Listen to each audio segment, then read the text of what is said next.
Good morning everyone, welcome to general study.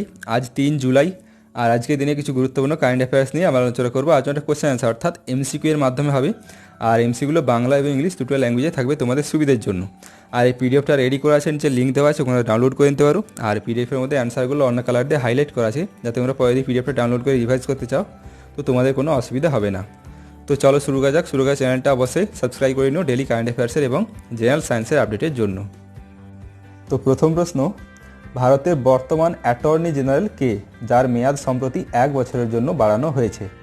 তো অপশানগুলো আছে মুকুল রহতগি, অশোক দেশাই, কে ভানুগোপাল, অপশান ডি সোলি সরবজি। তো একের অ্যান্সার হবে অপশান সি, অর্থাৎ কে ভানুগোপাল হচ্ছে বর্তমান ভারতের অ্যাটর্নি জেনারেল।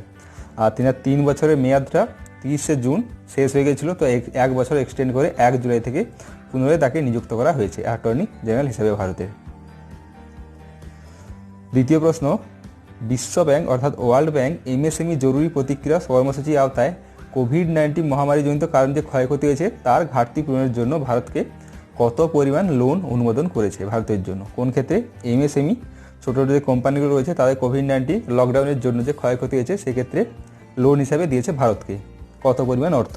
তো অপশান রয়েছে 400 মিলিয়ন, 750 মিলিয়ন, অপশান সি হচ্ছে 500 মিলিয়ন, অপশান ডি হচ্ছে 250 মিলিয়ন। তো দুইয়ের অ্যান্সার হবে অপশান বি, অর্থাৎ ওয়ার্ল্ড ব্যাংক থেকে এমএসএমই কোম্পানিগুলির জন্য 750 মিলিয়ন আমেরিকান ডলার দিয়েছে ভারতকে লোন হিসাবে। Question number 3, central board of films certification সিবিএফসির নতুন সিইও পদে কে নিযুক্ত হয়েছেন? সিবিএফসির নতুন সিইও পদে কে নিযুক্ত হয়েছেন?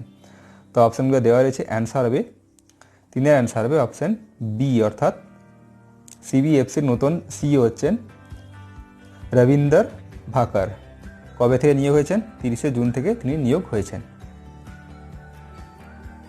কোয়েশ্চেন নাম্বার 4, এশিয়ার প্রথম অবিচ্ছিন্ন গ্যালভানাইজড রেবার উৎপাদন সুবিধা বা কোম্পানি ভারতের কোন রাজ্যে প্রতিষ্ঠিত হয়েছে, স্থাপন হয়েছে? এশিয়ার মধ্যে প্রথম, ভারতের মধ্যে তো প্রথমই, পুরো এশিয়ার মধ্যেও প্রথম কোন রাজ্যে হয়েছে অবিচ্ছিন্ন কন্টিনিউয়াস গ্যালভানাইজড রেবার প্রোডাকশন কোম্পানি? কোথায় হয়েছে, কোন রাজ্যে? তো অপশান হচ্ছে বিহার, উত্তরপ্রদেশ, পাঞ্জাব, হিমাচল প্রদেশ। তো 4-এর অ্যান্সার হবে অপশান সি, অর্থাৎ কোথায়? পাঞ্জাবে স্থাপিত হয়েছে কোম্পানিটি। আর উদ্বোধন কে করেছেন? The union minister of steel Dharmendra Pradhan. কবে? 29শে জুন। তবে এটা ভার্চুয়ালি তিনি উদ্বোধন করেছেন। কোথায় হয়েছে? পাঞ্জাবে। কোয়েশ্চেন নাম্বার 5, অ্যাথলেটদের নিষিদ্ধ পদার্থের অর্থাৎ ব্যান্ড যে সাবস্টেন্সগুলো রয়েছে তাদের সম্পর্কে তথ্য সরবরাহ করার জন্য এনএডিএ নামে একটি অ্যাপ কোন মন্ত্রী দ্বারা লঞ্চ করা হয়েছে? এনএডিএ কিসের জন্য? অ্যাথলেটদের নিষিদ্ধ পদার্থ ব্যান্ড সাবস্টেন্সগুলোর ক্ষেত্রে তথ্য সরবরাহ করার জন্য এনএডিএ নামের অ্যাপ। তো অপশান রয়েছে সন্তোষ কুমার গঙ্গওয়ার, রাজকুমার সিং, রাও ইন্দ্রজিৎ সিং, অপশান ডি হচ্ছে কিরণ রিজিজু। তো 5-এর অ্যান্সার হবে অপশান ডি, অর্থাৎ স্পোর্টস মিনিস্টার কিরণ রিজিজু এই অ্যাপটি লঞ্চ করেছেন, এনএডিএ নামের একটি অ্যাপ। আর কিসের জন্য? ফর ন্যাশনাল অ্যান্টি ডোপিং এজেন্সির পক্ষ থেকে। কোয়েশ্চেন নাম্বার 6, বিদ্যুৎ, তেল ও গ্যাস অনুসন্ধান প্রকল্পের জন্য নো অবজেকশন সার্টিফিকেশন অর্থাৎ যেটাকে আমি এনওসি বলে থাকি, এই এনওসি প্রদানের জন্য অনলাইন পোর্টালটি কোন মন্ত্রণালয় তৈরি করেছে? অর্থাৎ কোনো হার্ড কপির কোনো দরকার নেই, অনলাইনের মাধ্যমেই এনওসি পাবে। কোন কোন ক্ষেত্রে? পাওয়ারের ক্ষেত্রে, অয়েল এবং গ্যাস এক্সপ্লোরেশন প্রজেক্টগুলির ক্ষেত্রে। তো কোন মন্ত্রণালয় এটি শুরু করেছে অনলাইন এনওসি দেওয়ার প্রক্রিয়া? তো অপশান হচ্ছে defence ministry, chemical and fertiliser, skill development, option D হচ্ছে হেলথ অ্যান্ড ফ্যামিলি ওয়েলফেয়ার। তো 6-এর অ্যান্সার হবে অপশান এ, অর্থাৎ ডিফেন্স মিনিস্ট্রি অনলাইনে এনওসি দেওয়ার প্রক্রিয়াটি সম্প্রতি চালু করেছে। আর এটি প্রথম যে স্টার্ট করেছেন তিনি কে উদ্বোধন করেছেন? কে? Defence minister Rajnath Singh. আর সঙ্গে সঙ্গে এই অনুষ্ঠানে উপস্থিত ছিলেন আরও দুজন, বিপিন রাওয়াত মিলিটারি অ্যাফেয়ার্স ছিলেন, আরেকজন ছিলেন এম নারাভেন, যিনি হচ্ছেন চিফ অফ আর্মি স্টাফ, বর্তমান ভারতের chief of army staff M Naravane. Question number 7, Gudni Johannes সম্প্রতি কোন দেশের রাষ্ট্রপতি পদে নির্বাচিত হয়েছেন? Singapore, Switzerland, Iceland, option D হচ্ছে মরক্কো। তো 7-এর অ্যান্সার হবে অপশান সি, অর্থাৎ আইসল্যান্ডের বর্তমানে সম্প্রতি রাষ্ট্রপতি হিসেবে নিযুক্ত হয়েছেন গুডনি জোহান্স। কবে হয়েছে এটা? 28শে জুন নিযুক্ত হয়েছেন। 91% ভোটে তিনি জিতে প্রেসিডেন্ট পদে নিযুক্ত হয়েছেন।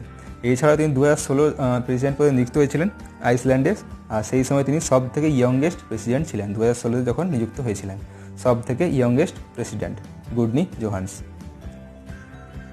কোয়েশ্চেন নাম্বার 8, ভারতের মৎস্য, পশুপালন এবং মৎস্যজীবী মন্ত্রীর নাম কি, যিনি মৎস্য সম্পদ নামের একটি নতুন প্রকল্প শুরু করেছেন? তো অপশানগুলো দেওয়া আছে, পীযূষ গোয়েল, রাজকুমার সিং, রবিশঙ্কর প্রসাদ, অপশান ডি গিরিরাজ সিং। তো অ্যান্সার হবে 8-এর অ্যান্সার হবে অপশান ডি, অর্থাৎ কে প্রকল্পটি লঞ্চ করেছেন, কে, গিরিরাজ সিং।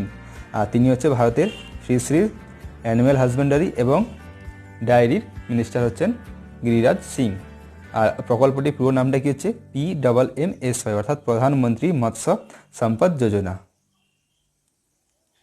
কোয়েশ্চেন নাম্বার 9, কোন আইআইটি প্রোগ্রামিং এবং ডেটা সায়েন্সের উপর ভিত্তি করে বিশ্বের প্রথম অনলাইন বিএসসি ডিগ্রি প্রস্তুত করেছে? কোন আইআইটি কিসের উপর? বিএসসি প্রোগ্রামিং এবং ডেটা সায়েন্সের উপর বিএসসি ডিগ্রি প্রস্তুত করেছে? তো অপশান হচ্ছে আইআইটি কলকাতা, মাদ্রাস, দিল্লি, কানপুর। তো 9-এর অ্যান্সার হবে অপশান বি, অর্থাৎ আইআইটি মাদ্রাস একটি বিএসসির নতুন কোর্স অনলাইন তৈরি করেছে, যেটা হচ্ছে প্রোগ্রামিং এবং ডেটা সায়েন্সের ওপর। আর লঞ্চ করেছেন কে? Launch by HRD minister Ramesh Pokhriyal.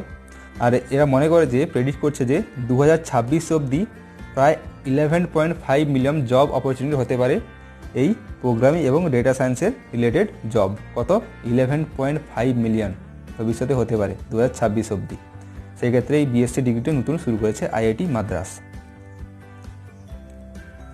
Question number 10, ভারতের প্রাক্তন প্রধানমন্ত্রীর নাম কি, যিনি ভারতীয় অর্থনীতির সংস্কারের জনক বা father of Indian economic reform বলে পরিচিত? কোন প্রধানমন্ত্রী, প্রাক্তন প্রধানমন্ত্রীর নামটা কি?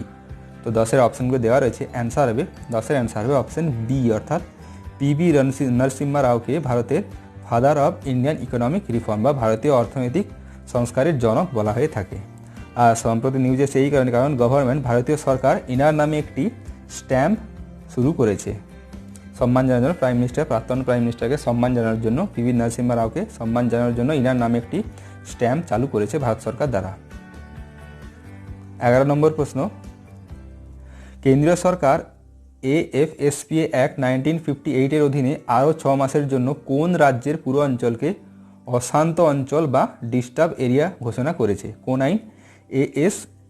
AFSPA act 1958। তো অপশান হচ্ছে আসাম, মণিপুর, নাগাল্যান্ড, অপশান ডি হচ্ছে সিকিম। তো 11-এর অ্যান্সার হবে অপশান সি, অর্থাৎ নাগাল্যান্ডকে কোন আইন?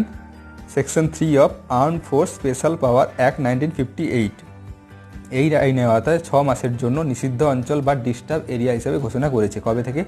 30 জুন 2020 থেকে 31শে ডিসেম্বর অবধি এই 6 মাস ডিস্টার্ব এরিয়া হিসেবে ঘোষণা করেছে। কোন আইনের আওতায়? AFSP act 1958, number 28 of 1958। 12 নম্বর প্রশ্ন, এলপিজি ব্যবসার ক্ষেত্রে 50-50 যৌথ ভেঞ্চার সংস্থা গঠনের জন্য কোন দেশ ভারতের সঙ্গে একটি চুক্তি স্বাক্ষর করেছে? কিসের ক্ষেত্রে? জয়েন্ট ভেঞ্চার কোম্পানি, অর্থাৎ JVC of LPG gas. LPG পুরো নাম লিকুইফাইড পেট্রোলিয়াম গ্যাস। এটা হচ্ছে বাংলাদেশে। তো অপশান হচ্ছে নেপাল, জাপান, ভুটান, বাংলাদেশ। তো অ্যান্সার হবে অপশান ডি, অর্থাৎ বাংলাদেশের সঙ্গে ভারতের 50-50 একটি চুক্তি হয়েছে। কোন ক্ষেত্রে? এলপিজি গ্যাসের জন্য, joint venture company of LPG. Question number 13, কোন সংস্থা রকি মাউন্টেন ইনস্টিটিউট RMI এর সঙ্গে টুয়ার্ডস এ ক্লিন ইকোনমি নামের একটি পার্টনারশিপ করে টুয়ার্ডস এ ক্লিন ইকোনমি নামে একটি শীর্ষ প্রতিবেদন প্রকাশ করেছে? কার সঙ্গে? Rocky mountain institute. তো অপশানগুলো হচ্ছে FC, ফাইন্যান্স কমিশন, RBI, নীতি আয়োগ, অপশান ডি হচ্ছে NDC। তো অ্যান্সার হবে 13-এর অ্যান্সার হবে অপশান সি, অর্থাৎ national institution for transforming India, অর্থাৎ নীতি আয়োগের সঙ্গে এই রকি মাউন্টেন ইনস্টিটিউট পার্টনারশিপ করে টুয়ার্ডস এ ক্লিন ইকোনমি, এটা পুরোটা হচ্ছে প্রতিবেদনটা পুরো টাইটেল হচ্ছে towards a clean energy economy post COVID-19 opportunities for India's energy and mobility sector. এটা যে পুরোটা প্রতিবেদনটার পুরো টাইটেল। 14, ভারত সম্প্রতি জাতিসংঘের অ্যালায়েন্স ফর পভার্টি এরাডিকশন প্রতিষ্ঠাতা সদস্য হয়েছে। তো বিশ্বজুড়ে এই UN অনুসারে বিশ্বজুড়ে কত পরিমাণ মানুষ দরিদ্র সীমার নিচে রয়েছে বা দরিদ্র সীমার মধ্যে রয়েছে কত পরিমাণ মানুষ পুরো ওয়ার্ল্ড ওয়াইড হিসেবে? তো অপশন রয়েছে 2.1 billion, 1.7 billion, 1.4 billion, option D হচ্ছে 3.7 বিলিয়ন। তো অ্যান্সার হবে কোয়েশ্চেন নম্বর 14-এর অ্যান্সার হবে অপশন এ, অর্থাৎ কত পরিমাণ? পুরো বিশ্বজুড়ে 2.1 বিলিয়ন মানুষ হচ্ছে দরিদ্র সীমার নিচে রয়েছে, আর যার মধ্যে ভারতের মধ্যে 271 মিলিয়ন এরা হচ্ছে 2006 থেকে 2016 মধ্যে এরা প্রভার্টি থেকে বেরিয়ে এসছে 271 মিলিয়ন মানুষ। এটা কিন্তু ভারতের কোনো সরকারের তথ্য নয়, এটা হচ্ছে ইউনাইটেড নেশন ডেভেলপমেন্ট প্রোগ্রামের তথ্য অনুসারে 271 মিলিয়ন মানুষ 2006 থেকে 2016 মধ্যে প্রভার্টি লাইন থেকে বেরিয়ে এসছে। কোশ্চেন নাম্বার 15, প্রথম কোন দেশ, আফ্রিকার প্রথম কোন দেশ UNFCCC-তে বনভূমি এবং বন অবনতি হ্রাস করার ফলাফল জমা দিয়েছে? অর্থাৎ বনভূমি হ্রাস করার যে পরিমাণটা সেটা কিন্তু কমে যাচ্ছে, অর্থাৎ যেটা খুবই ভালো পরিবেশের ক্ষেত্রে। তো সেটা আফ্রিকার কোন দেশ প্রথম এই রিলেটেড তথ্য জমা দিয়েছে, আর কোথায় জমা দিয়েছে? UNFCCC-তে। তো অপশান রয়েছে Nigeria, Ethiopia, Egypt, option D হচ্ছে ইউগান্ডা।